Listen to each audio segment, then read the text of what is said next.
Today in the Daily Dose, the American 1930s. After the high times of the Roaring Twenties, by the end of the decade, a confluence of factors led to the stock market crash of late 1929, followed by the Great Depression to follow, including runaway stock speculation, international instability caused by the First World War, and a punishing agricultural slump. During an age before federal oversight or intervention of any kind, as the worst hard time descended upon average Americans, more than 9,000 banks had failed by 1933, depriving many Americans of their savings deposits, while the ranks of the unemployed climbed to 15 million Americans, a full 25% of the total American workforce. Lacking government safety nets, such as unemployment insurance or Social Security benefits for seniors, the consumer economy ground to a deafening halt. In response to the early years of the Great Depression, President Herbert Hoover maintained a hands-off policy that only worsened the nation's plight, believing that crazy and dangerous Wall Street speculators were responsible for the nation's woes. As more and more Americans lost their homes and farms to foreclosures and bank failures, shantytown encampments became known as Hoovervilles, named so as a direct insult to Hoover's laissez-faire response to the national crisis. To make matters worse,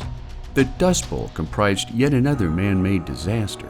when farmers in the Plain States overtilled grasslands without planting tree breaks to block prairie winds,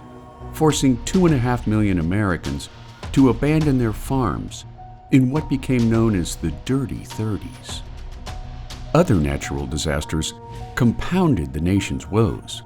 including the 1935 Category 5 Labor Day hurricane that ravaged the Florida Keys, followed by a second Cat 5 hurricane that tore through New England in 1938.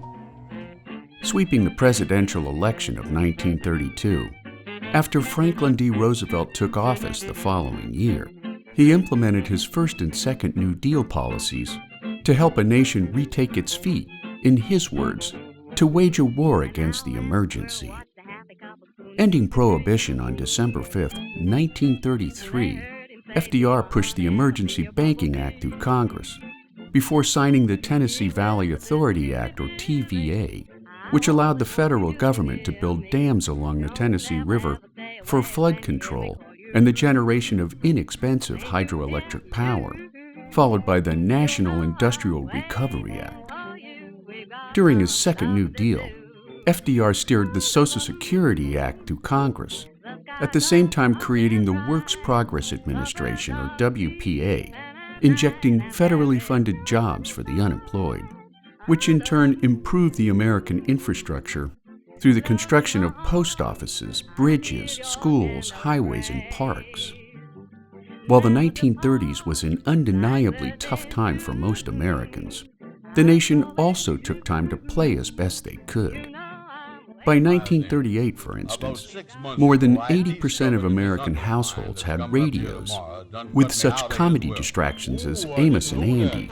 along with soap operas, sporting events, and the news, while the swing era and the jazz age took the nation by storm, with bands such as Benny Goodman, Fletcher Henderson, Count Basie, and Duke Ellington. Cocktail lounges and bar rooms flourished after the days of illegal speakeasies, while Hollywood entered its golden age with films like The Wizard of Oz, It's a Wonderful Life, and Casablanca.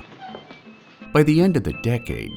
as the winds of war escalated, even before Adolf Hitler's 1939 invasion of Poland, American industrial might ramped up to produce the weapons of 20th century mechanized warfare, which in turn raised the nation out of depression